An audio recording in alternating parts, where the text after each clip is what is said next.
اب اس کے بعد سوال پیدا ہوتا ہے کہ یہ رات جو ہے مخفی کیوں رکھی گئی؟ تعین کے ساتھ کچھ معلوم نہیں یہ رات کون سی رات ہے، کون سی رات ہے، اس کا جواب تو میں بعد میں دوں گا کہ اس میں جو آراء ہیں مختلف، لیکن یہ کہ اس کو کیوں مخفی رکھا گیا اس پر کچھ پیاری باتیں ہیں جو مفسرین نے کہی ہیں۔ پہلی بات تو یہ کہ جتنی عظیم چیزیں ہیں ان سب کو مخفی رکھا گیا۔ قیامت کب آئے گی؟ مخفی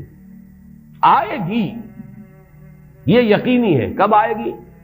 یہ تو ان امور میں سے ہے کہ جس کا علم نبی اکرم صلی اللہ علیہ وسلم کو بھی نہیں دیا گیا، جبرائیل کو بھی نہیں دیا۔ چنانچہ حدیث جبرائیل میں واضح طور پر الفاظ موجود ہیں، وَمَا الْمَسْئُولُ عَنْهَا بِأَعْلَمَ مِنَ السَّائِلِ، کچھ معلوم نہیں، نہ سائل کو معلوم نہ مسئول کو معلوم قیامت کب آئے۔ اب یہ عظیم حقیقت مخفی رکھا گیا اور اس کا خاص طور پر ذکر کیا گیا سورہ طٰہٰ میں، اکاد اخفیھا لتجزی کل نفس بما تسعی۔ اگر تعین کر دیا جاتا تو جو قریب کے زمانے کے لوگ ہوتے وہ تو خوب پھر محنت کرتے آخرت کے لیے، اور ذرا فاصلے والے ہوتے وہ ذرا تساہل کرتے اس کے بارے میں۔ اس کو رکھا گیا ہے، تلوار لٹکی ہوئی ہے، کسی بھی وقت گر سکتی ہے، یہ جیسے گلوٹین کبھی اگر آپ نے دیکھا ہو جس طریقے سے کہ اس کا چھرا گرتا ہے، کسی بھی وقت گر سکتی ہے، لہذا ہر وقت چوکس رہو، چوکس میں رہو، جیسے کہ صحابہ کرام کی شان معلوم ہوتی ہے بعض روایات سے کہ ذرا تیز ہوا چلتی تھی تو وہ سمجھتے تھے کہ قیامت آ گئی۔ اس درجے استحضار تھا اعصاب کے اوپر، اس کا اتنا اثر تھا کہ ذرا تیز جھکڑ چلا اور انہوں نے سمجھا قیامت آ گئی۔ تو اس طریقے سے قیامت کو مخفی رکھا گیا۔ اکاد اخفیھا لتجزی کل نفس بما تسعی۔ نہ آج سے 100 برس پہلے والوں کو معلوم تھا کہ قیامت کب آئے گی، نہ آج والوں کو معلوم ہے، نہ اگر ابھی دنیا کی عمر ہے ابھی 100 برس اور تو قیامت سے ایک دن پہلے بھی شاید یقینی طور پر معلوم نہ ہو سکے کہ کل قیامت آ رہی ہے، تاکہ ہر وقت جو ہے امتحان اتنا ہی شدید رہے، اتنا ہی کڑا امتحان رہے ہر ایک کے لیے۔ لتجزی کل نفس بما تجزی بما تسعی، تاکہ ہر ذی نفس کو بدلہ ملے اس کی سعی کے مطابق۔ اسی طریقے سے موت کا وقت معلوم نہیں، وما تدری نفس بأی ارض تموت، کہاں موت آئے گی کچھ معلوم نہیں، کہاں موت آئے گی، کب موت آئے گی کچھ معلوم نہیں۔ اسی طرح نوٹ کیجئے صلاۃ وسطیٰ، حافظوا علی الصلوات والصلاۃ الوسطیٰ معین نہیں ہے، اس کے لیے آراء اگرچہ ہے، اکثر آراء جمع ہو گئی ہیں صلاۃ العصر کے بارے میں، لیکن تعین سے حتمی طور پر نہیں کہہ سکتے۔ یہ رائے بھی ہے کہ کوئی بھی معین نہیں، تمام نمازیں جو ہیں وہ صلاۃ وسطیٰ کے حکم میں۔ بہترین نماز کوشش کرو کہ پوری محافظت کرو، صرف نماز کی نہیں، بہترین نماز، ہر نماز تمہاری بہترین نماز ہونی چاہیے، ہر روز روز عید ہو، ہر شب شب برات۔ اگر اللہ تعالیٰ کے ساتھ کوئی قلبی ربط ہے تو ہر دن جو گزر رہا ہے وہ روز عید ہے، اور ہر شب جو گزر رہی ہے وہ شب برات ہے۔ لیکن اگر وہ کہ انسان کو غفلت ان کے قلب پر طاری ہے تو وہ عید کا دن بھی اس کے لیے ایک عام دن ہے، اور شب برات بھی اس کے لیے ویسی ہی ایک رات ہے جیسی کہ ہر روز آتی ہے اور چلی جاتی ہے۔ اس اعتبار سے اس کو بھی خاص جو ہے معین نہیں کیا گیا صلاۃ وسطیٰ کون سی۔ اسی طرح بعض روایات میں جو آتا ہے اسم اعظم، اللہ کا ایک نام ایسا ہے کہ اس کے واسطے سے اللہ سے جو بات مانگی جائے وہ رد نہیں ہے، لیکن وہ کون سا نہیں بتایا گیا۔ اقوال ہیں، اندازے ہیں، حی و قیوم پر زیادہ، الحی القیوم پر زیادہ لوگوں کا جو ہے وہ اجماع ہوا ہے، لیکن یہ کہ یقین سے نہیں کہہ سکتے۔ تو اسی میں اس کو بھی نوٹ کر لیجئے کہ اس کو مخفی رکھا گیا ہے لیلۃ القدر کو۔ لوگ زیادہ سے زیادہ محنت کریں، زیادہ سے زیادہ مشقت کریں،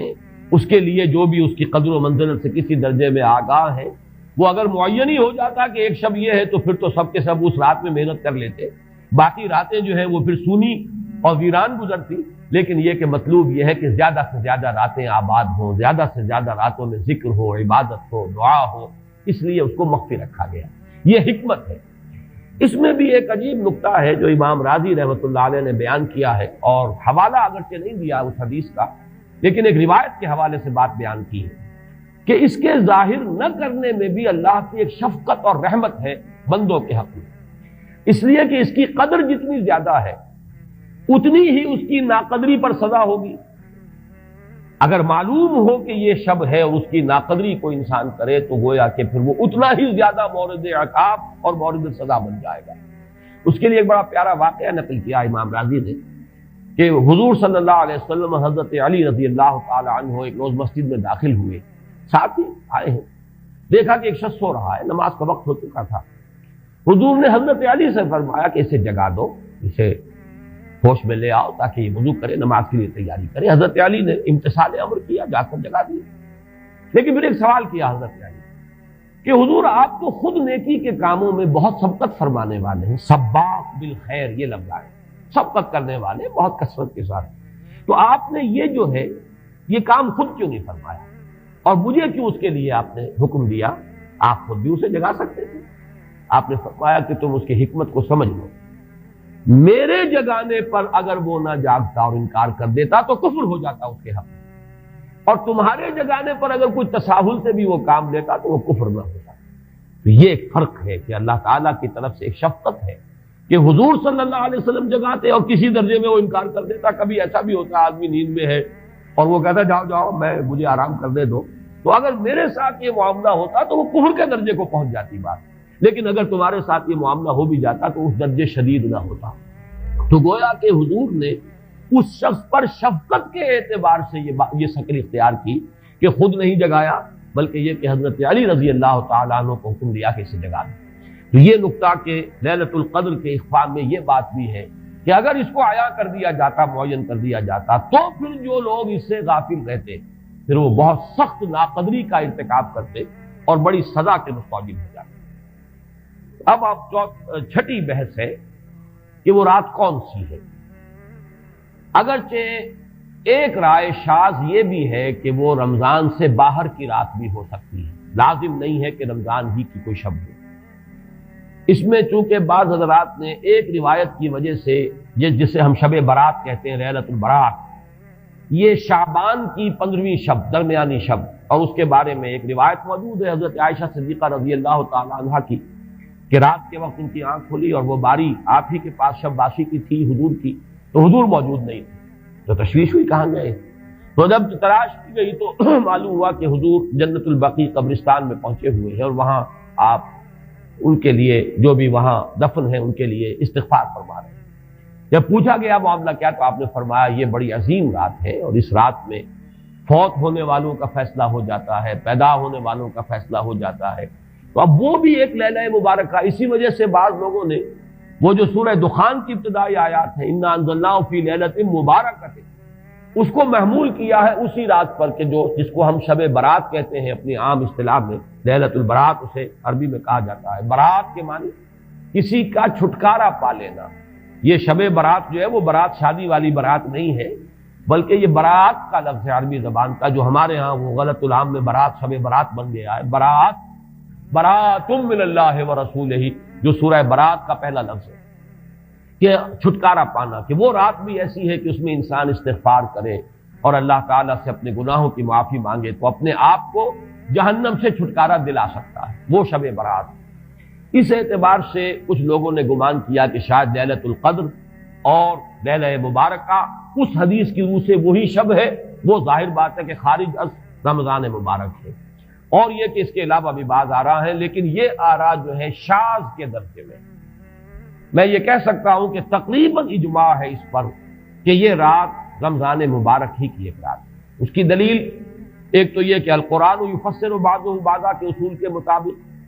قرآن مجید کے اندر سورہ بقرہ میں یہ واضح کر دیا گیا شہر رمضان الذی انزل فیہ القرآن، رمضان مبارک کا مہینہ وہ ہے کہ جس میں قرآن نازل کیا گیا، اور یہاں فرمایا انا انزلناہ فی لیلۃ القدر، ہم نے اس کو اتارا ہے لیلۃ القدر میں۔ ان دونوں کو جوڑیے تو اس کا ایک لا محالہ جو ایک انیویٹیبل رزلٹ نکلتا ہے وہ یہی ہے کہ یہ لیلۃ القدر رمضان مبارک میں۔ دوسری اس کی تائید ہوتی ہے وہ مشہور حدیث جس کو الحمدللہ کہ ہم نے بہت عام کیا ہے، رمضان مبارک کی آمد سے قبل کوشش ہوتی ہے ہر سال جو ہے اس کی یاد دہانی کرا دی جائے۔ ایک طویل خطبہ جو حضور نے دیا تھا، خطبنا رسول اللہ صلی اللہ علیہ وسلم فی آخر یوم من شعبان، یہ حضرت سلمان فارسی رضی اللہ تعالیٰ عنہ سے مروی ہے کہ حضور نے شعبان کے آخری دن ہمیں خطبہ ارشاد فرمایا،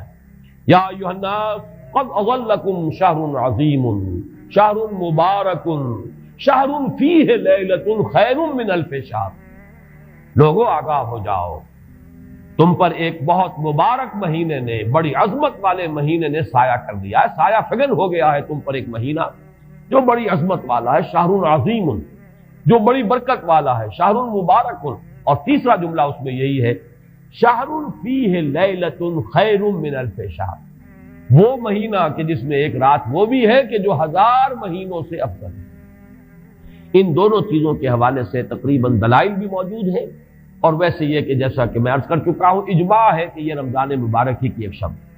لیکن رمضان مبارک کی کون سی شب ہے، اس پر بعض مفسرین نے تو لکھا ہے کہ 40 قول ہیں۔ چنانچہ صاحب تفسیر مظہری قاضی ثناء اللہ پانی پتی نے، میں نے وہ تفصیل تو نہیں پڑھی، کہ 40 قول نقل کیے، لیکن امام راضی نے جو 9 قول نقل کیے ہیں وہ میں تیزی کے ساتھ آپ کو سنا دیتا ہوں۔ ابن رزین رحمہ اللہ کا قول یہ ہے کہ رمضان کی پہلی شب ہے۔ حضرت حسن بصری رحمت اللہ علیہ، یہ ہے تابعین میں سے، اس لیے میں رضی اللہ عنہ نہیں کہہ رہا، رحمت اللہ علیہ، حضرت حسن بصری رحمت اللہ علیہ کی رائے ہے کہ یہ 17ویں شب ہے، یعنی وہ شب کہ پھر جس کے اگلے دن جو ہے وہ غزوہ بدر ہوا ہے، یوم الفرقان۔ حضرت انس رضی اللہ تعالی عنہ مرفوعاً روایت کرتے ہیں کہ یہ 19ویں شب ہے۔ محمد بن اسحاق جو بہت بڑے سیرت نگار ہیں حضور کے، ان کا قول ہے کہ یہ 21ویں شب ہے۔ حضرت عبداللہ ابن عباس رضی اللہ تعالی عنہما سے قول جو ہے مروی ہے کہ یہ 23ویں شب ہے۔ حضرت عبداللہ ابن مسعود رضی اللہ تعالی عنہ سے مروی ہے کہ یہ 24ویں شب ہے، اور اس کو میں ذرا اہمیت دیتا ہوں اس لیے کہ 24ویں شب جو ہے سورہ علق کی ابتدائی آیات کے نزول کے ضمن میں کچھ حساب کتاب کے جوڑنے سے 24ویں اور 25ویں شب کا بھی معاملہ جڑتا ہے، جو کہ میں نے آپ کو سورہ علق کے درس کے دوران بتایا تھا۔ اس کے بعد حضرت ابو ذر غفاری رضی اللہ تعالیٰ عنہ کا قول ہے کہ یہ 25ویں شب ہے۔ اس کے بعد حضرت ابی ابن کعب رضی اللہ تعالیٰ عنہ کا قول ہے، یہ وہ ہے جن کو کہ حضور نے خود فرمایا کہ اقرأہم ابی ابن کعب، قرآن مجید کے سب سے بڑے قاری حضرت ابی ابن کعب ہیں رضی اللہ تعالیٰ عنہ، اور ان کے بھی سینے پر آپ نے تھپکی دی تھی کہ ایک سوال کیا آپ نے کہ سب سے عظیم سورت کون سی ہے، اور جب انہوں نے صحیح جواب دے دیا سورہ فاتحہ، تو پھر یہ کہ اس پر حضور نے تھپکی دی کہ تمہیں اللہ تعالیٰ نے بہت صحیح مناسبت عطا کی ہے علم کے ساتھ۔ ان کی اور صحابہ میں سے بہت سے لوگوں کی رائے، یہاں تک کہ یہ کہا جا سکتا ہے کہ بقیہ اقوال جو ہیں وہ شاذ کے درجے میں ہیں، اور یہ گویا کہ اگر اجماع نہ کہا جائے تو بہت حد تک اتفاق کے درجے میں ہے کہ یہ 27ویں شب ہے۔ اور اس 27ویں شب کے ضمن میں حضرت عبداللہ ابن عباس سے ایک روایت میں پہلے آپ کو بتا چکا ہوں کہ 23ویں شب، لیکن 27ویں شب کے ضمن میں جو مختلف روایات حضرت عبداللہ ابن عباس رضی اللہ تعالی عنہما سے مروی ہیں، ان میں بھی کچھ لطیف نکات ہیں، وہ میں بعد میں بیان کروں گا۔ اس کے بعد ایک شاذ قول اور بھی ہے کہ یہ 29ویں شب ہے۔ تو یہ گویا کہ 9 ہے اقوال، جن میں سے بعض جلیل القدر صحابہ کے ہیں، عبداللہ ابن مسعود، ابو ذر غفاری، ابن عباس، ابی ابن کعب، لیکن یہ ہے کہ سب سے زیادہ جو اتفاق اگر اجماع نہ کہا جائے تو 27ویں شب پر ہے۔ اس 27ویں شب کے بارے میں حضرت عبداللہ ابن عباس نے 3 نکتے بیان کیے۔ ایک نکتہ تو یہ ہے کہ یہ پوری سورہ مبارکہ جو ہے سورۃ القدر، اس میں 30 الفاظ ہیں، اور ان 30 الفاظ میں سے 27واں لفظ ہے ہیا حتی مطلع الفجر، یہ 27واں ہے۔ اس کے اعتبار سے گویا کہ انہوں نے ایک ربط قائم کیا ہے کہ یہ 27ویں شب ہے۔ ایک بات انہوں نے یہ کہی ہے کہ اللہ تعالیٰ کو وطر محبوب ہے، اللہ وطر و یحب الوطر، اللہ خود بھی اکیلا ہے اور وطر کو پسند کرتا ہے۔ پھر یہ کہ وطر جو ہے اب رمضان مبارک کے اندر اگر وہ وطر شمار کیے جائیں گے تو 14-15 وطر بن جائیں گے، لیکن اس میں چونکہ آخری عشرے کے بارے میں بہت سی روایات جو ہیں ان کا تقریباً اجماع ہو جاتا ہے کہ آخری عشرے میں، تو آخری عشرے میں بھی 5 وطر آئیں گے، 21ویں، 23ویں، 25ویں، 27ویں، 29ویں۔ لیکن حضرت عبداللہ ابن عباس کہتے ہیں کہ 7 کا ہندسہ اللہ تعالیٰ کو بہت پسند ہے، اور بہت سی چیزیں جو ہیں عالم تکوینی میں بھی اور عالم تشریعی میں بھی بہت سی چیزیں وہ ہیں کہ جو 7 کے ہندسے کے ساتھ وابستہ ہیں۔ 7 آسمان ہیں، 7 زمینیں ہیں، ہفتے کے 7 دن ہیں، طواف کے 7 شوط ہیں، سعی بین صفا والمروہ وہ بھی 7 مرتبہ ہے، ادھر سے ادھر، ادھر سے ادھر 7۔ اسی طریقے سے سجدے کے اعضاء بھی 7 ہیں، تو اس سے انہوں نے پہلے وطر اور وطر کے بعد 7 کا حصہ، رمضان کے آخری عشرے کی وطر راتیں اور ان میں 7ویں رات یعنی 27ویں شب، وہ اپنے اس حساب کتاب سے بھی. اور جب انہوں نے یہ بات بیان کی تو حضرت عمر رضی اللہ تعالی عنہ نے ان کی تحسین کی. آخری بات اور بھی کہی گئی ہے کہ لیلۃ القدر جو ہے اس کے اندر حروف کو اگر شمار کیا جائے تو 9 بنتے ہیں، اور یہ لیلۃ القدر اس سورہ مبارکہ میں 3 مرتبہ آیا ہے. انا انزلناہ فی لیلۃ القدر وما ادراک ما لیلۃ القدر لیلۃ القدر خیر من الف شہر. اس اعتبار سے بھی 3 کو ضرب دی جائے 9 سے تو وہ بھی 27 کا عدد بنتا ہے. بہرحال یہ میں نے جیسا کہ عرض کیا تھا کہ ان کا کوئی تعلق نہ صرف سے ہے، نہ نحو سے ہے، نہ روایات سے، لیکن بہرحال حضرت عبداللہ ابن عباس کا ایک ذوق ہے. اس کو آپ ذوقی باتیں بھی کہہ سکتے ہیں، لیکن یہ کہ حضرت عبداللہ ابن عباس کی ذوقی بات ہے، لہذا اس کا کم سے کم تذکرہ ہو جانا چاہیے. ایک بحث یہ ہے کہ اہیا باقیۃ ام لا، کیا یہ رات جو اس کی عظمت تھی یہ باقی ہے، یا صرف وہی رات جو تھی جس میں کہ قرآن مجید نازل کیا گیا وہی عظمت کی حامل تھی. انا انزلناہ فی لیلۃ القدر، یا یہ کہ اب بھی ہر سال یہ رات آ رہی ہے تو اسی عظمت کی حامل ہے، اسی قدر و منزلت کی، اسی برکت کی حامل ہے. اس پر بھی تقریباً ایک اجماع ہے کہ یہ لیلۃ القدر باقی ہے، ہر سال آتی ہے. اس کے ضمن میں بلکہ میں چاہتا ہوں کہ اپنے قول کی تصحیح کر دوں کہ ایک رائے میں نے ابتدائی دور میں بیان کی ہے اپنے بعض خطبات میں، تقاریر میں، اور وہ جیسا کہ ایک خطیبانہ انداز ہوتا ہے. قرآن مجید کی عظمت کے بیان کے ضمن میں یہ باتیں، یہ بھی نقطے کے درجے کی باتیں ہوتی تھی اور وہ میں بیان کرتا رہا ہوں کہ قرآن ہے اصل عظمت کی حامل شے. جس رات میں یہ قرآن نازل ہوا وہ لیلۃ القدر بن گئی. گویا کہ لیلۃ القدر کی عظمت جو ہے وہ قرآن کی عظمت سے مستعار ہے. جس مہینے میں یہ نازل ہوا وہ مذہب جو ہے، وہ مہینہ جو ہے مبارک ہو گیا، شہر مبارک، اور وہ مہینہ جو ہے وہ روزے کی عظیم عبادت کے لیے مختص کر لیا گیا. اسی طریقے سے جو دن اس کی تعلیم کے لیے خاص کیا گیا، جو جمعے کا دن جو ہے وہ در حقیقت تعلیم قرآن کے لیے، یتلو علیہم آیاتہ ویزکیہم ویعلمہم الکتاب والحکمہ، جو حضور کا عمل تھا اسی کو دوام عطا کیا گیا ہے خطبہ جمعہ کی صورت میں. وہ دن جو ہے وہ سید الایام بن گیا کہ ہفتے کے دنوں میں وہ سردار دن ہے، جمعے کا دن جو ہے وہ سردار ہے تمام دنوں میں. یہ بات اپنی جگہ پر صحیح ہے جہاں تک اصولی اعتبار سے، لیکن میں اس میں جو تصحیح کر رہا ہوں جزوی طور سے وہ یہ ہے کہ لیلۃ القدر کی عظمت جو ہے وہ خود اپنی جگہ پر ہے، فی نفسہا ہے، اپنے ہی مقام پر ہے، اپنی جگہ ہے، بجائے خود، جسے کہتے ہیں فارسی میں بجائے خود عظمت کی حامل. اور اس کی عظمت کا مقام یہ بھی ہے کہ اس میں فیہا یفرق کل امر حکیم، تمام معاملات جو ہیں اللہ کے فیصلے جو ہیں ان کو ایشو کر دیا جاتا ہے، وہ گویا کہ حوالے کر دیے جاتے ہیں، وہ فیصلے صادر ہو جاتے ہیں اللہ تعالیٰ کی جناب سے. تو یہ اس کی عظمت قدیم ہے. قرآن کا نزول اس کے ساتھ شامل کیا گیا ہے کہ اس عظیم رات کا انتخاب کیا گیا ہے قرآن کے نزول کے لیے. یہ میں چاہتا تھا کہ اپنے ان سابقہ بیانات کے ضمن میں یہ تصحیح جو ہے میں آپ کو نوٹ کرا دوں. دوسرے یہ کہ آیا اس کے ساتھ اس کا دن بھی اس عظمت میں شامل ہے یا نہیں. اس میں بھی اکثر مفسرین کا جواب یہ ہے کہ دن شامل ہے، اس لیے کہ قرآن مجید کا حساب کتاب، عرب کی تقویم، اس میں رات بول کر بھی دن رات مراد لیتے تھے اور یوم بول کر بھی دن رات مراد لیتے تھے. یوم بھی 24 گھنٹے کے مجموعے کا نام ہے، اور جب رات کا تذکرہ آتا ہے تو رات بھی در حقیقت دن اور رات کے 24 گھنٹوں پر اس کا جو ہے اطلاق کیا جاتا ہے. جو دن آتا ہے رات کے بعد وہ اس رات کے تابع ہے. اس اعتبار سے یہ عظمت جو ہے صرف شب کے ساتھ نہیں ہے، بلکہ یہ کہ اس کے بعد آنے والا دن جو ہے وہ بھی اسی عظمت کا حامل ہے.